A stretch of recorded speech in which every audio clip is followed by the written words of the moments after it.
It's a shit question. Can I say it's a shit question? Absolutely. That's a really crappy question. Let's keep moving. Next.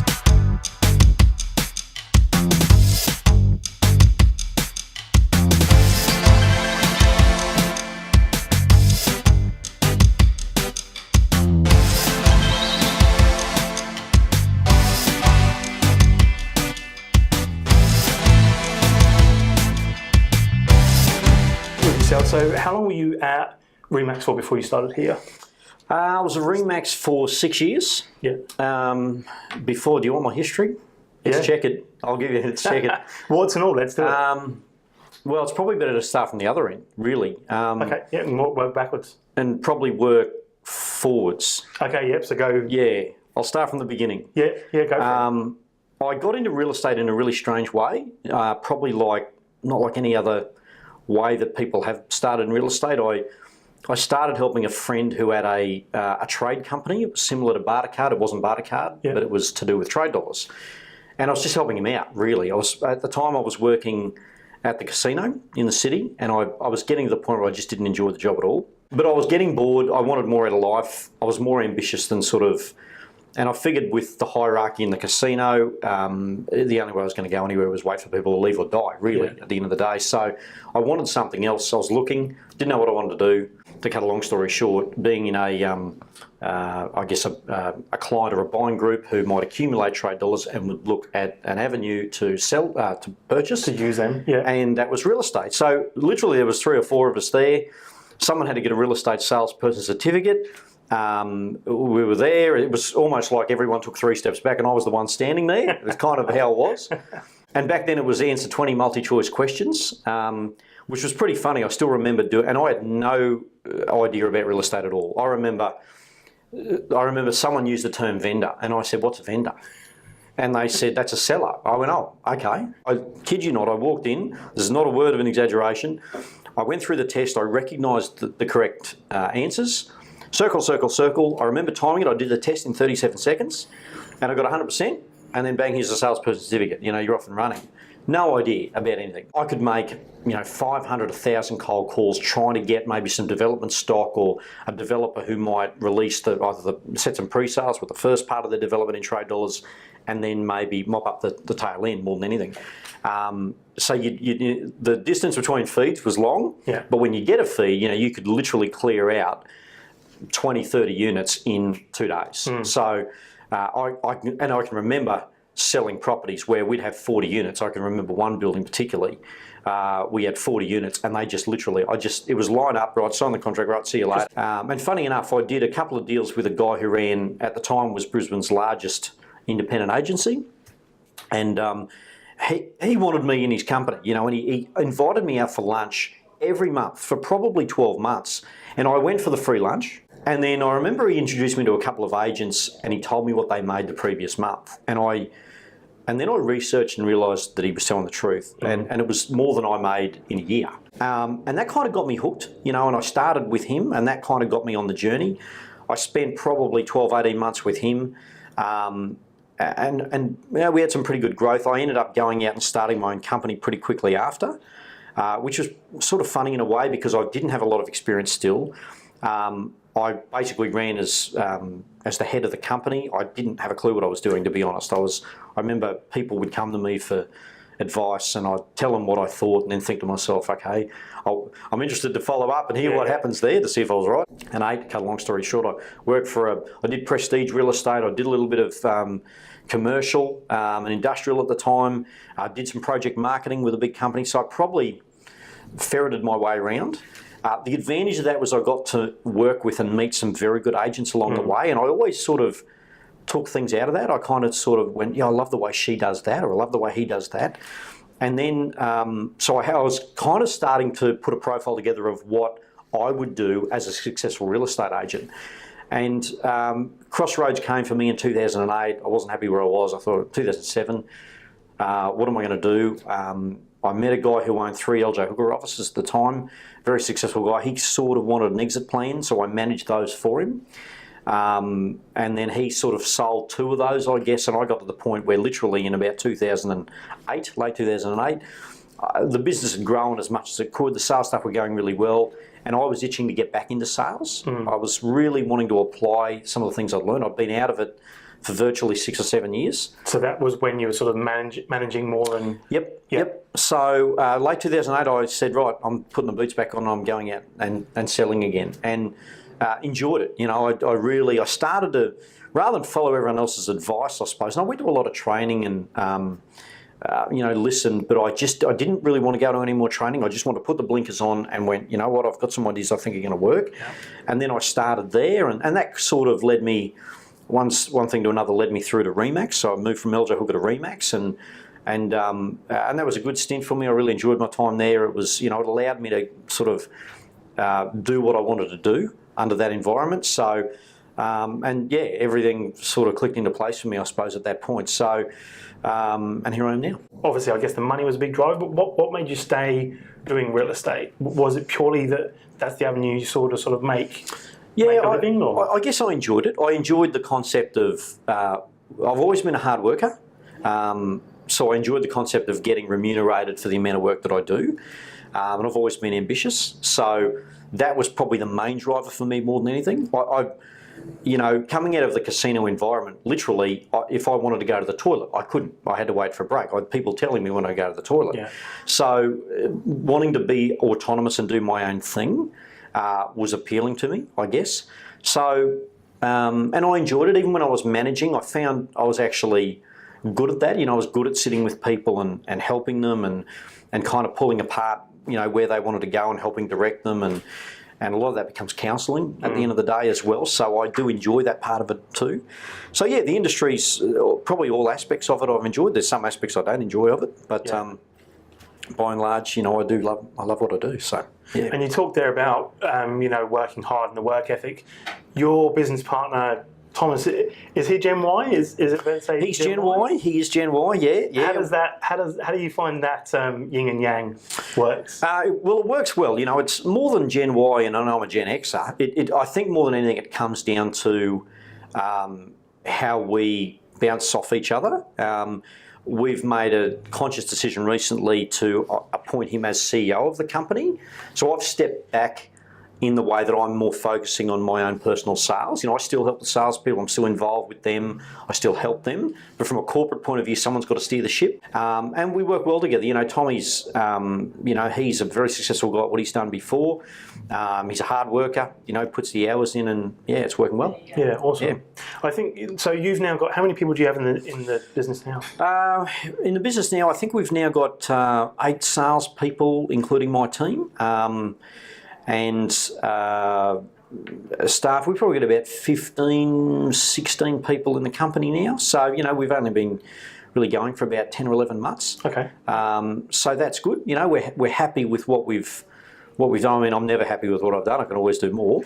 But in saying that, it's a reasonable start for us. So the next 12 months is going to be a big growth spurt. We've got a lot of new things we want to implement, a lot of ideas, and implementation is the key. When you're looking to recruit people, salespeople, what kind of traits are you particularly looking for?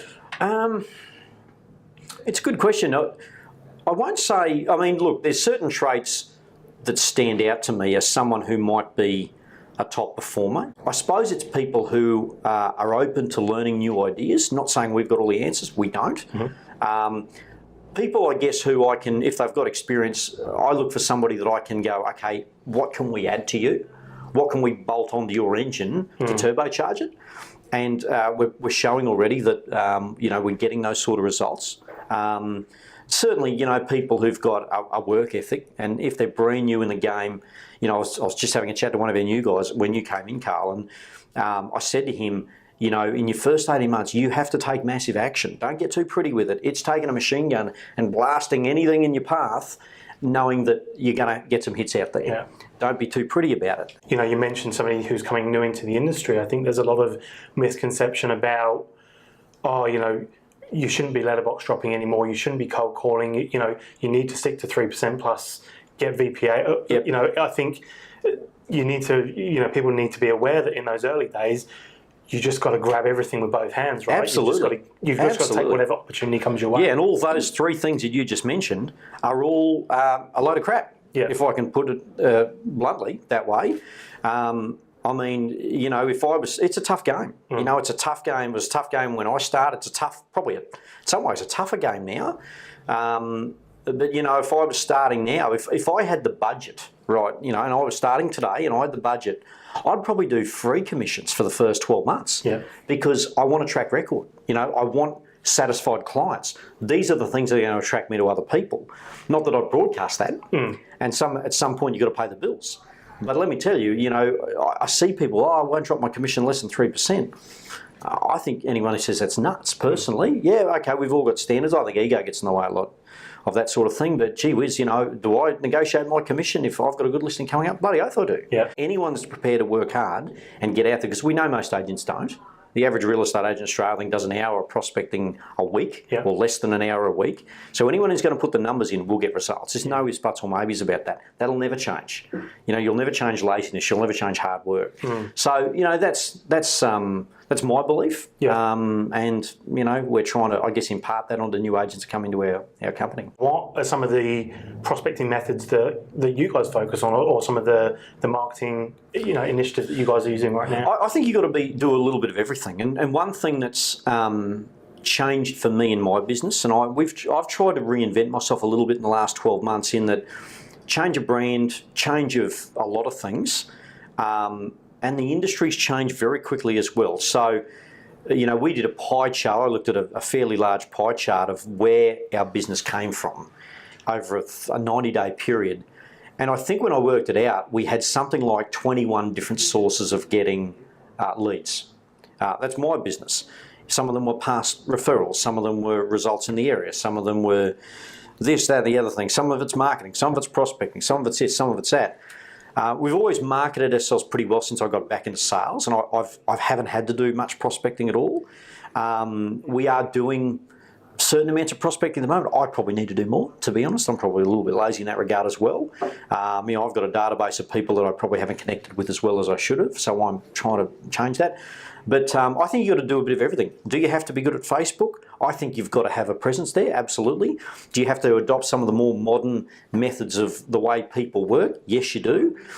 Do you still have to do the traditional methods as well? Yes, you do. I'm a big believer that you do everything. And in actual fact, when we broke it down, most of the ways we sourced business, nothing brought any more than about 3 to 4 leads in a month for us. Yeah. It was just a lot of different strategies to bring 1, 2, 3, 4 leads in a month. It's interesting that you say, you know, about those 21 different sources, because, you know, in our business, when we talk to people about direct mail, they say, oh, direct mail is dead, it doesn't work anymore. But, you know, there's a number of comments around that. Yep. And it's interesting for the agents that we work with that use direct mail, you know, they might, you know, pick up, you know, 2 or 3 listings a year from doing direct mail, you know, and nothing else. But that person is, you know, there's all the stories Aaron Shiner talks about, you know, they've kept the letter in the drawer for the last six weeks because it's tangible and it stays.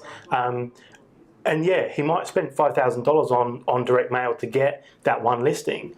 But the truth is that when you understand the lifetime value of a customer, you know, that person, if you're doing a good job, they're going to go through 3 or 4 properties, and hopefully that can be with you. They've got a network of friends that are going to buy and sell properties that hopefully they're going to refer to you if you've done a good job through that process.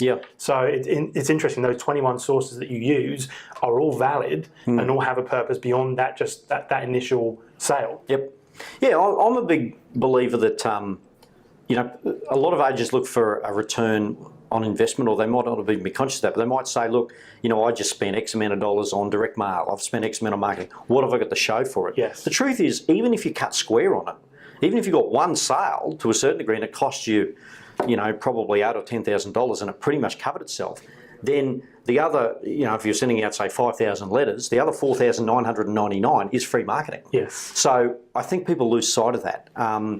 You know, and I agree with that. I look at some of the critical moments in my career in that someone's asked me to maybe negotiate a commission or some lead that I've got. You know, I have certain decisions I made that I can track to probably $300,000, $400,000, $500,000 in gross commission over the ensuing, 4 or 5 years.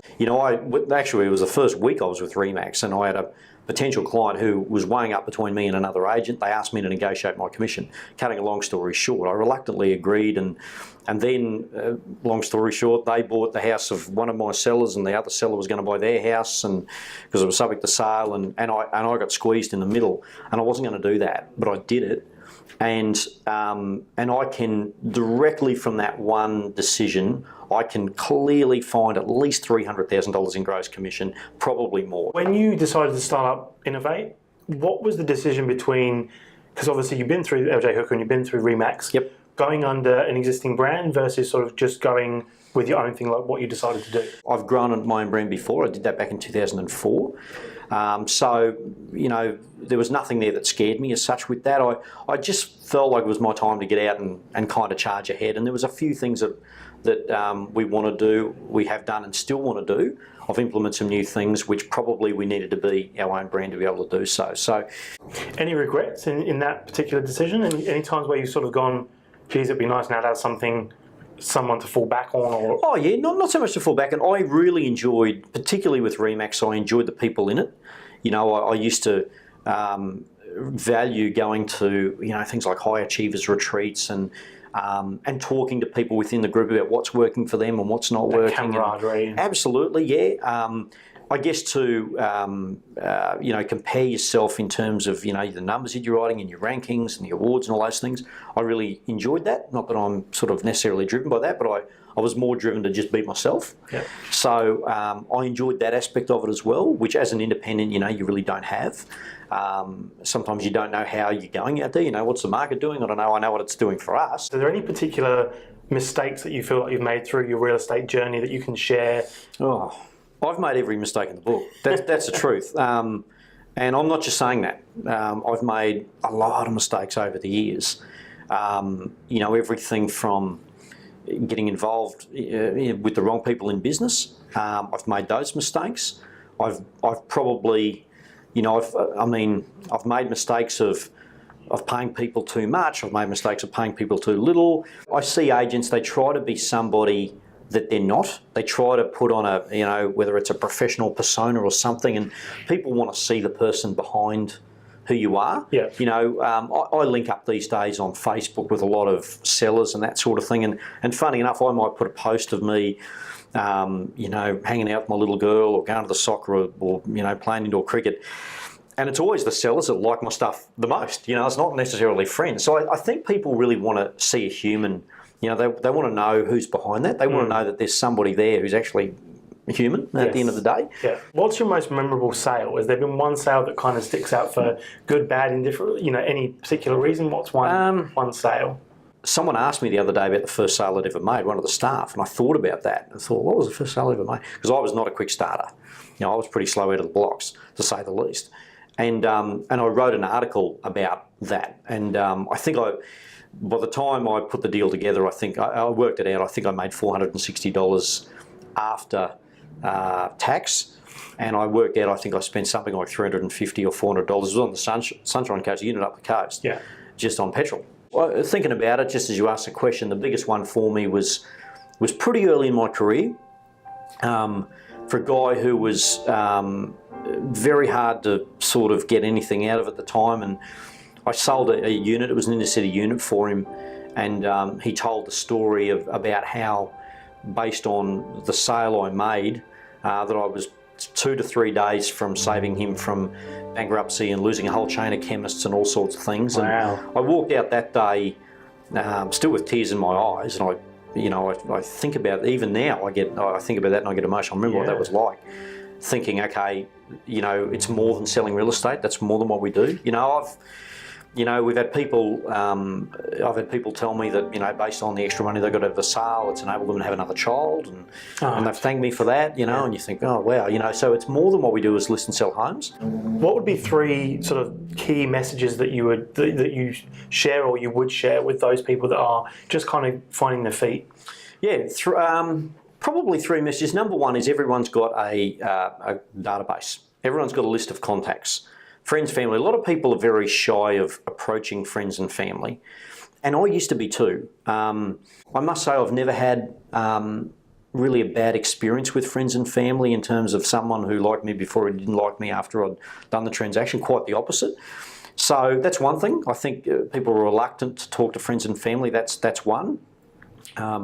Certainly, probably the second piece of advice that I would give, as I said before, is you're not going to be successful at real estate by sitting around and sipping coffees all day. You need to put in some massive action to get started if you want to kick some serious goals. You really need to do that.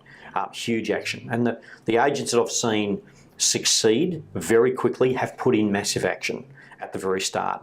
And people underestimate that. There's very few who actually will get in and put that in. And the ones who do put it in, I don't care how sharp you are, will succeed. I've never seen anyone not succeed.